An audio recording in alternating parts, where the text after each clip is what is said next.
Well, welcome back. We are looking at how Jesus is Lord over everything, and that impacts lots of different areas of life. And so one area of life is power. Sometimes we have a little bit of it, sometimes we have a lot of it, sometimes it's somewhere in between. But how does power get impacted by the reality that Jesus is Lord? Tyler, tell us about that.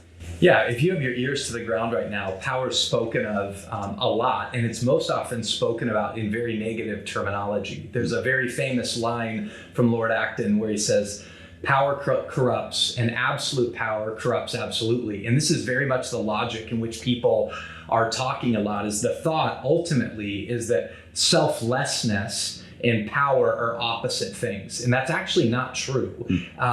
Power is actually, the purpose of power is to promote selflessness or servanthood ultimately. And you see this most exemplified in Jesus. The way in which Colossians speaks about Jesus is that he is the author and the sustainer of everything in the world. The creation came to existence through his word, and he upholds it through his powerful word. But that Jesus, who is the most powerful in all of the world, humbles himself and becomes a servant, and he is the model. Jesus is reality. When we want to know the way we should utilize power, we look at Jesus, who the most powerful used his power for the purposes of service. So when you have a view that's centered in Jesus and he's the lens in which we see everything, when he's the lens we see everything, we look at power actually as a tool for service rather than negative in and of itself. So I would just end by saying this,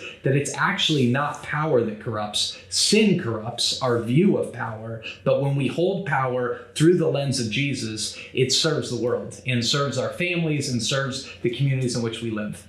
Yeah, it's a gift.